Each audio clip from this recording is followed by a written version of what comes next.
ஸ்ரீ குருவாயூரப்பன் திருவடிகளே சரணம்.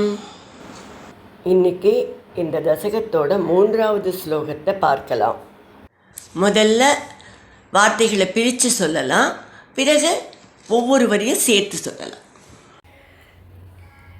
ததா பவத்தீர்த்தமிதம் சமாகதோ ததா பவத்தீர்த்தமிதம் சமாகதோ भवो भवत्सेवकदर्शनाद्धृतः भवो भवत्सेवकदर्शनाद्धृतः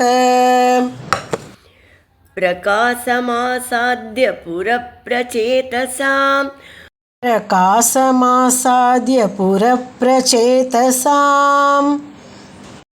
उपाधिसद्भक्ततमस्तवस्तवम् उपादिशद्भक्ततमस्तवस्तवम् तदा भवत्तीर्थमिदं समागतो भवो भवत्सेवकदर्शनाद्धृतः तदा भवत्तीर्थमिदं समागतो भवो भवत्सेवकदर्शनाद्धृतः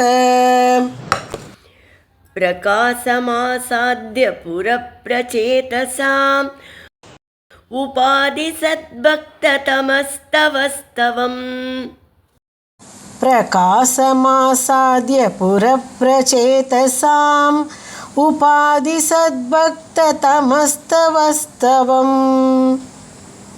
இப்போ நாம் இந்த ஸ்லோகத்தோட வார்த்தைகளை பிரித்து அர்த்தங்களை பார்க்கலாம். ததா அப்பொழுது, பக்ததமக உங்களுடைய தலை சிறந்த பக்தரான, பவக சிவபெருமான், பவத் சேவக உங்களோட அடியார்களை, தர்சன ஆதிருத்தக காணும் ஆவலால், இதம் பவத் தீர்த்தம் இந்த உங்களுடைய புண்ணிய தீர்த்தத்துக்கு, சமாகதக வந்தார், பிரச்சேதசாம் புரக பிரச்சேதஸ்களின் எதிரில், பிரகாசம் ஆசாத்திய பிரகாசமாக காட்சியளித்து, தவஸ்தவம் உங்கள் மீதான சிறந்த துதியை, உபாதிசத் அவர்களுக்கு உபதேசித்தார். இப்போ இந்த ஸ்லோகத்தை முழுவதுமாக பாராயணம் பண்ணி இதோட முழு அர்த்தத்தையும் பார்க்கலாம். तदा भवत्तीर्थमिदं समागतो भवो भवत्सेवकदर्शनाद्धृतः प्रकाशमासाद्य पुरप्रचेतसाम् उपाधिसद्भक्ततमस्तवस्तवम्. பிரச்சேதசுக்கள் அந்த அற்புதமான சரோவரத்துக்கிட்ட நிற்கச்ச, பகவான் விஷ்ணுவின் பக்தர்களில் தலை சிறந்தவரான ஸ்ரீ ருத்ரன் அங்கு வந்தார்.